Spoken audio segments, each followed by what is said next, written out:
Hello friends, doctor Manish here, maxillofacial surgeon. तो आज हम लोग बात करेंगे इम्प्लांट फेलियर्स के बारे में। I will try to make it as simple as I can, and this is a purely clinical talk, because मैं लैपटॉप लेके तो बैठा नहीं हूँ अभी राइट नाउ कि step by step, but what I learn from past almost 15 years। तो जो जिस्ट है I try to make it as simple as that, और purely it is going to be clinical, ताकि आप लोग क्लिनिकली इस चीज़ को ज़्यादा को रिलेट कर सको। It's not a kind of bookish talk. So let's start. देखिए, इम्प्लांट फेलियर के लिए जो इम्प्लांट फेल होता है वो एक सिर्फ रीज़न नहीं होता है। There is a multiple reasons, और बहुत सारे पॉइंट्स पे हम कहीं ना कहीं मिस्टेक्स करते हैं। तो कैसे हम लोग स्टेप बाय स्टेप चले कि हमारे इम्प्लांट का जो सक्सेस है बहुत ही अच्छा रहे। ऑल दो implant surgery is very very very much successful surgery, but still कुछ ना कुछ नैग्स रहती हैं, कुछ ना कुछ फेलियर्स होती ही हैं। मेरे यहाँ भी होते हैं। मैं उनमें से नहीं हूँ जो बताऊँ कि हाँ हमारे यहाँ फेल ही नहीं होते। हाँ, बट ये रीज़न ज़रूर है कि मेरे यहाँ फेल बहुत ही कम होते हैं, और इस कारण से भी होते हैं कि हम लोग वो सारे केसेस भी करते हैं जो शायद हर जगह से रेफर्ड हो जाते हैं, कोई करना नहीं चाहता, और जो बुरा से बुरा पैथेटिक केस हो उसमें भी हमने कभी ना नहीं बोला। So this is one of the reason. But still क्या करना चाहिए स्पेशली फॉर अ बिगिनर, और हाउ टू सिस्टमेटिक अप्रोच कैसे हो कि आप अपने फेलियर को मिनिमाइज़ कर सकते हैं, इस पे एक टॉक शुरू करते हैं। So let's start. देखिए, सबसे पहले जो पेशेंट आता है और वॉक इन करता है, तो मैंने अपना चैम्बर इस तरह से बनाया है कि I can see the patient from पास almost 10 meter away from me. जब वो वॉक करके आता है तो मैं दूर से देख लेता हूँ कि हाँ पेशेंट आ रहा है, ठीक है। तो what I learn from that कि उसका वॉकिंग कैसा है, व्हाट अबाउट हिज गेट। कोई ऐसा तो नहीं कि बात तो मतलब वो दूर से पता चलने लगता है कि हाँ कि कोई ऐसा लगता है कोई कार्डियोलॉजी का पेशेंट है क्या, लगता है कुछ कुछ ना कुछ somewhere something is going wrong, ठीक है। सिस्टमेटिक जो सिस्टमिक इलनेस की बात कर रहा हूँ मैं। तो आप इससे एक असेस कर सकते हैं कि जो पेशेंट मेरे पास आ रहा है, I am not talking about implant, for any patient, ठीक है। तो अगर वो वॉक करता है, उसकी गेट में थोड़ी प्रॉब्लम है, तो आप असेस करो कि यस समथिंग न्यूरोलॉजी से रिलेटेड कुछ ना कुछ प्रॉब्लम है, मुझे लग रहा है। तो आप हिस्ट्री में इन चीज़ों को डिटेल से लें। उसको लगता है कि हाँ चलने में दिक्कत हो रही है, तो may be due to orthopaedic problem, may be due to spine problem, may be due to neurological problem, may be due to cardiological problem. तो आप इन चीज़ों का एक डिटेल हिस्ट्री आप ये ज़रूर, व्हाट आई सॉ, मेरे पास ऑलमोस्ट डेली बेसिस पे पाँच छः या और ज़्यादा भी कई बार कंसल्टेंसी केसेज आते हैं, और the way people ask me question they are really, I got angry. इतना फुलिश ढंग से क्वेश्चन पूछते हैं लोग, और दे जस्ट सेंड मी OPGs और CTs विदाउट हिस्ट्री एनीथिंग। तो first thing, if you want to become a surgeon, कि आपको हिस्ट्री प्रॉपर लेनी आनी ही आनी चाहिए। ये बहुत ही इंपॉर्टेंट चीज़ है। पेशेंट से क्या सवाल करने हैं, ठीक है, ये बहुत इंपॉर्टेंट है। और कोई न्यूरोलॉजिकल डिसऑर्डर से वाला पेशेंट है, और मान लीजिए आप कोई जब इम्प्लांट के लिए बोलता है आपको, तो आपको ये चीज़ माननी चाहिए कि हाँ शायद वो केयर उतनी अच्छी नहीं कर पाए। तो आप जब इम्प्लांट प्लेस करने से पहले उसको ये चीज़ आपको आपको उसके ब्रेन में डालनी है कि ये जो चीज़ है इम्पॉर्टेंट है कि आपके पॉइंट से ये कमी हो सकती है। तो मे बी जो हम लोग सक्सेस जिस लेवल का एक्सपेक्ट कर रहे हैं कि 20 years चले, 15 years चले, शायद उतना ना जा पाए, because ultimately for everything these people are going to blame you only, because you are not in the picture. तो आपको ये चीज़ तो बतानी पड़ेगी। अब कोई साइकेट्री या न्यूरोलॉजी का पेशेंट है, तो obviously most of people are taking drugs. तो आपका मोस्टली केस में जो सलाइवा सेक्रेशन होता है वो थोड़ा डिमिनिश हो जाता है, तो इससे भी इम्प्लांट के हेल्थ पे इम्पैक्ट आता है। कोई कार्डियोलॉजी का पेशेंट है, वो ड्रग्स ले रहा है, ठीक है, तो आप जब सर्जरी करने जाओगे तो आपको अपना डोज, ठीक है, और ये लिमिटेशन पता होना चाहिए कि we are going to try to finish as fast as possible. अब फास्ट करने के चक्कर में नहीं है कि गलती करनी है, बट हाँ आपको ये चीज़ ब्रेन में होनी चाहिए कि मेरे को कितना लोकल उसको दे सकते हैं, कितना लोकल देना चाहिए। ठीक है, पता चला कि हम इम्प्लांट डालने का और something going to happen, that is not good for the patient and for you also. तो रेस्पिरेटरी प्रॉब्लम कोई लेके आ रहा, ऑलरेडी COPD का पेशेंट है, ऑलरेडी डिजीज्ड है, तो आपको क्या उसके साथ दवाइयाँ इमरजेंसी में वो लेके आएगा वो पता होनी चाहिए। किस टाइम ड्यूरेशन में नॉर्मली COPD के पेशेंट्स को करना चाहिए, इवनिंग में, मॉर्निंग शिफ्ट में, ठीक है, ये चीज़ें आपको पता होनी चाहिए। ठीक है, तो जो आपका एक ओवरव्यू है हिस्ट्री लेने का, वो बहुत ही इंपॉर्टेंट है, बहुत बहुत बहुत ज़्यादा इंपॉर्टेंट है आपकी इम्प्लांट के सर्जरी के सक्सेसफुल होने के लिए। तो ये चीज़ यू मस्ट लर्न। मुझे लगता है कि पोस्ट UG और पोस्ट PG जो हिस्ट्री वाला चैप्टर हर बुक में मोस्टली लिखा रहता है, या जो हमारा ओरल मेडिसिन एंड जो रेडियोलॉजी की बुक है उसको फॉलो करना लोग भूल जाते हैं, दोबारा पढ़ते नहीं। तो this is the reason failure. अब कोई पेशेंट डायबिटिक है, तो आप डायबिटिक है तो diabetes is not a disease of high level sugar, it is a basically disease of and artery problem. उसमें क्या होता है कि जो वैस्कुलर नियोजेनेसिस होता है, जो नई वेसल्स का फॉर्मेशन होता है, there is a problem in that, और वैस्कुलर नेक्रोसिस हो जाता है। ठीक है, तो आपको डायबिटीज़ के पेशेंट को बहुत केयरफुली, बहुत डेलिकेटली हैंडल करना होता है कि ताकि आपका इम्प्लांट सक्सेसफुल हो सके। अब कोई ऑस्टियोपोरोसिस की पेशेंट आ रही है, शी इज़ टेकिंग बिसफॉस्फोनेट, ठीक है, तो बिसफॉस्फोनेट में वो टैब ले रही है या इंजेक्टेबल ले रही है। यू शुड नो कि इंजेक्टेबल में रिलेटिव कॉन्ट्राइंडिकेशन है, टैब है इफ़ यू आर लुकिंग कि bone is healthy, D1 D2 D3 D4 जो भी है वो किस क्वालिटी का बोन है, even you don't know D1 D2 D3 D4, आप नॉर्मल एक्सरे करके यू कैन एसेस समवेयर कि yes bone quality is here and there, किस क्वालिटी का बोन है। तो ये सब चीज़ें बहुत इंपॉर्टेंट है, इसलिए मैं हमेशा बोलता हूँ to every clinician, every my student और anybody who wants to learn from me, जो आते हैं बच्चे सीखने के लिए, उनको भी, कि हिस्ट्री लेना बहुत बहुत बहुत ज़्यादा इम्पॉर्टेंट है। ये आपको मिसहैप से बचाता है और आपके इम्प्लांट फेलियर में भी बचाता है, आपको सेव करता है। तो ये वेरी मच। सेकेंड थिंग, जब आपका पेशेंट आ गया, when your patients sit on your chair, तो आप उसका अच्छे से एक बार बोन क्वालिटी का एसेस कर, रिच क्वालिटी कैसा है। कई बार क्या होता है कि जो हमारा सॉफ्ट टिश्यू थिकनेस होता है अबव द रिज, वो बहुत अच्छा होता है, बट बोन क्वालिटी और बोन की जो थिकनेस है, विड्थ है, वो बहुत ही कम होती है। तो आप जब भी सर्जरी करने जाओ, ट्राई करो कि फर्स्ट 100 जो केसेस है वो ओपन मेथड से करो। और आप ऐसा नहीं कि इम्प्लांट करने जा रहे हैं तो 2 इम्प्लांट आपके पास पड़े हुए हैं और something is going here and there, आपके पास इम्प्लांट नहीं है। तो स्टॉक आपका अच्छा होना चाहिए कि if you want to change the diameter, you want to place lesser diameter, lesser length, तो आपके पास स्टॉक में अच्छा होना चाहिए। ये चीज़ें बहुत इंपॉर्टेंट है। आप अपना सर्जरी करने से पहले जो भी चीज़ें हैं, इंस्ट्रूमेंट, उसको एक बार रीचेक ज़रूर कर लें। मैंने ये सभी केसेस देखे हैं, क्योंकि हमारे पास तो मल्टीपल ऑप्शंस होते हैं, हमारे पास मल्टीपल इंस्ट्रूमेंट्स हैं। बट ये भी हुआ है, मैं सर्जरी करने कभी भी जाता हूँ, I am not talking about implant, consultancy में वी आर गोइंग, तो हमेशा मिनिमम 2 पेयर जो सेट होते हैं वो मैं रखता ही रखता हूँ। क्या पता कोई चीज़ ख़राब हो जाए, कोई चीज़ कहीं इंस्ट्रूमेंट गिर जाए, ठीक है, तो हमेशा एक्स्ट्रा सेट, अगर मैं इम्प्लांट डालने भी जा रहा हूँ सपोज करो, तो एक ही साइज़ के 2-2 3-3 इम्प्लांट लेता हूँ, सेम साइज़ के भी। क्या पता इम्प्लांट कहीं गिर जाए, कॉन्टामिनेटेड हो जाए, आप समझ। तो ये सब छोटी छोटी चीज़ें जो बहुत ध्यान रखने वाली हैं। तो एग्जामिनेशन आपका बहुत थॉरो, बहुत प्रॉपर होना चाहिए।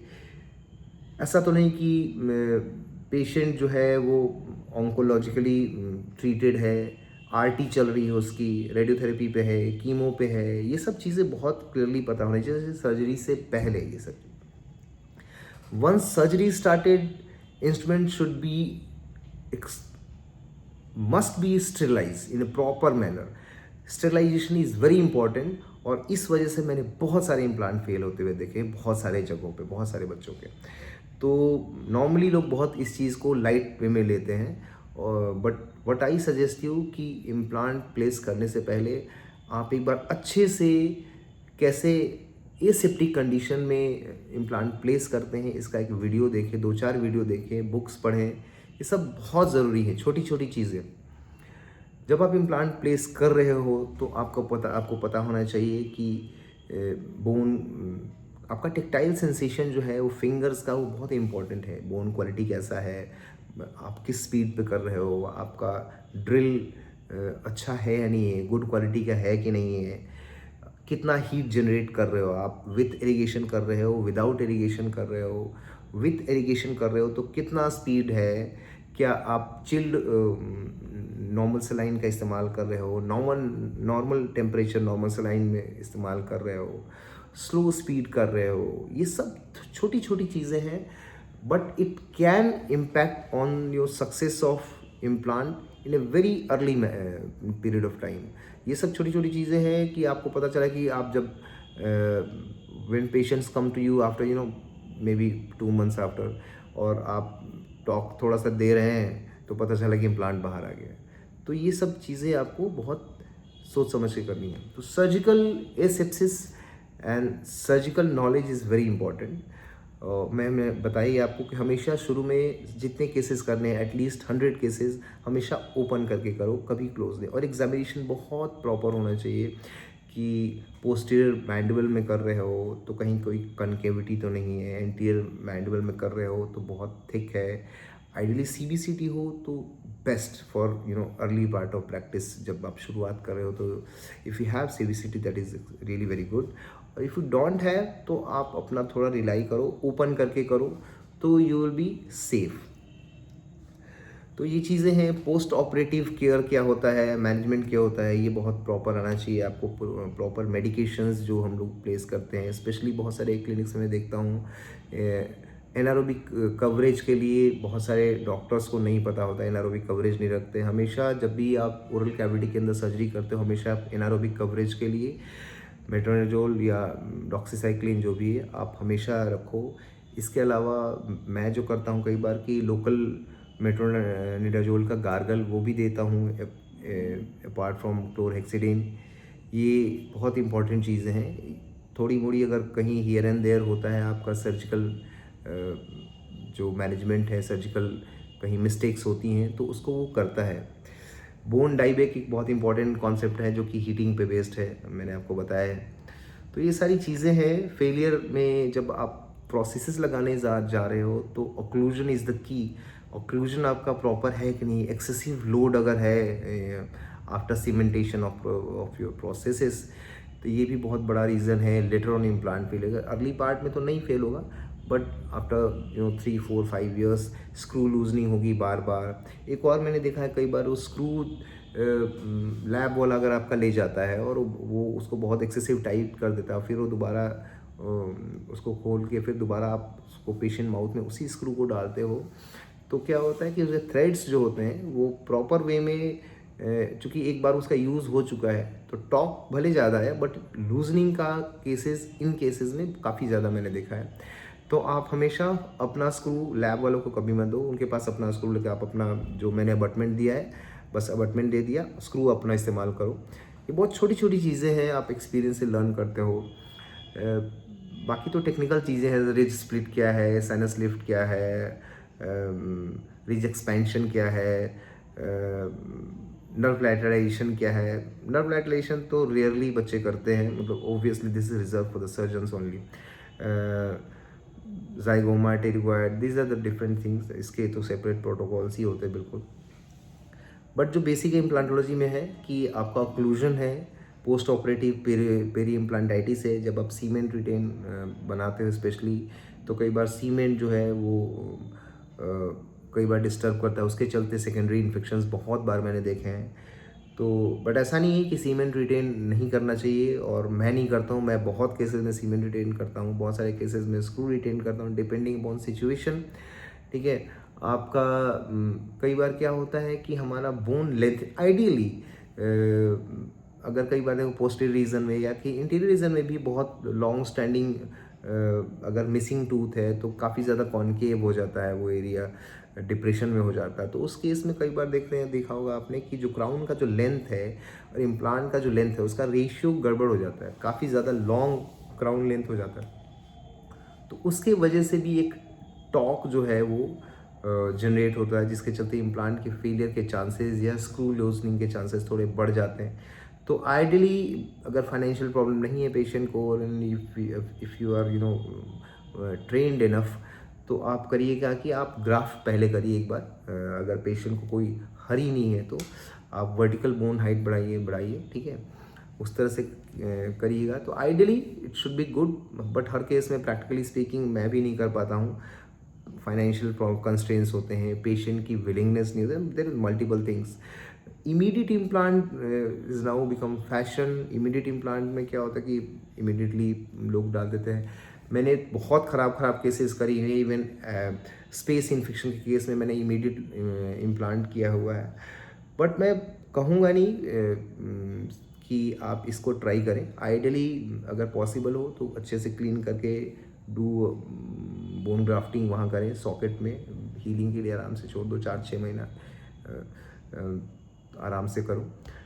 बट कई बार फाइनेंशियल रीज़न से करते हैं लोग। बट इन केस में स्पेशली जब आप करते हो इमीडिएट लोडिंग और in posterior region, in maxillary first molar, second molar और मैंडिबुलर फर्स्ट सेकेंड मोलर, इस केस में व्हाट आई सजेस्ट कि always do bone grafting. and in that case your aseptic condition and proper irrigation of anaerobic disinfectant ये बहुत mandatory हो जाते हैं, because multiple sockets हैं और पता चला कि आपने इम्प्लांट डाला और इन्फेक्शन लाई कर गया, that implant become one of the secondary source of infection which leads to failure of implant. तो ये सब चीज़ें बहुत ध्यान रखनी है। Do a proper cleaning, proper take 10-15 minutes, take a liter of 500 ml of bottle of NS, 200-300 of metronidazole, clean the area thoroughly, then start placing implant place करते time भी, ड्रिलिंग के time multiple times do irrigation, proper drainage of pus and everything should be done. Then you should go for the grafting and membrane placement, whatever you want to do. But aseptic condition is really very important for successful implant placement. हमारे teachers ने हमें ऐसे ही सिखाया था, that's why very few cases, year में 2-4 cases fail होते हैं हमारे। एंड डिस्पाइट कि we are doing extremely bad cases, तो ऐसा नहीं है कि इम्प्लांट इज ऐसा ट्रीटमेंट है जो कि इसका फेलियर बहुत ज़्यादा है। It's really very one of the safest thing. Root canal और इम्प्लांट का सक्सेस का कोई कंपेयर नहीं कर सकता। Even a good endodontist sometime what I feel basically कि it's very difficult. What I feel for me doing endo is a very tough job. Although during early part of my practice मैंने बहुत ज़्यादा endo करी है। Endo is one of my favourite subject. During my UG time भी मैं Indo के मेरी friend थी, मैंने पूरी इंडो इसी चैम्बर में बैठ के विदाउट लुकिंग अ बुक, मेरे पास यहाँ बुक नहीं है, मतलब ओबियसली बुक है बट टेबल पर ही रखता हूँ, और उसका इंडो का फर्स्ट ईयर का एग्ज़ाम था, मैंने पूरी इंडो 2-3 आवर्स तक फ़ोन पे उसको पढ़ाई थी। तो बट स्टिल आई फील कि good Indo is really very tough. I respect those people really, और कि इंडो में इतना अच्छा करते हैं जो specialist, because Indo what I feel कि कभी भी फेल हो सकता है। बहुत सारी चीज़ें इसमें आपके कंट्रोल में नहीं होती हैं, तो दैट्स वाई बहुत मैं फ़ैन नहीं हूँ नाउ डेज़ इंडो का। बट हाँ, पीपल जो उनकी स्पेशलिटी है they are doing good job, hats off to them. तो जब भी आप इम्प्लांट डालो ये चीज़ें बहुत ध्यान रखने वाली बात है कि aseptic condition is mandatory, specially if you are doing heroic cases like abscess और स्पेस इन्फेक्शन केसेस, ठीक है। तो ये चीज़ों का ध्यान रखना है। बाकी all the implant is very simple, extremely simple, extremely simple, very predictable, very easy, बहुत आसान है। ऐसा कुछ नेगेटिव चीज़ वाली बात नहीं है कि इम्प्लांट का सक्सेस रेट ऑलमोस्ट 100%, ऑब्वियसली 100% नहीं है, बट यू कैन से 99.50% ऐसा सक्सेस रेट है if you have good implant. Implant quality is also very important, कि आप जब भी इम्प्लांट प्लेस करो 2-4 हज़ार के लिए बॉदर नहीं करना है। Always take good implant system. उनकी ड्रिल्स भी अच्छी होती है, बहुत प्रिसाइज, बहुत अच्छी कटिंग करती हैं। अब घटिया क्वालिटी का ड्रिल लोगे तो पता चला कि आपका बोन डाइबैक हो रहा है, तो that is going to increase the failure rate. So वो सब काम नहीं करना है आपको। भले कुछ पैसे कम बचे, that is okay, but always do with good. और अगर आप लॉन्ग टर्म इम्प्लांट प्रैक्टिस करना चाहते हो, कि like if you want to place zygoma, pterygoid और एवरीथिंग, तो ऐसा सिस्टम इस्तेमाल करो जिसमें सारी चीज़ें आती हो। लाइक उसी का जाइगोमा भी आता है, उसी का टिरिगोइड भी आता है, उसी का शॉर्ट इम्प्लांट भी आता है। बहुत टाइम साइनस लिफ्ट सर्जरी क्या होती है कि इकोनॉमिकली वायबल नहीं होती, तो उस केस में you should have short implant. ठीक है, short implants are very successful. I have puted 4 millimeter short implants in number of cases. All these implants are doing extremely good. कुछ भी क्वेश्चन हो आपको पूछना है इम्प्लांट के regarding, I am always open. Thank you.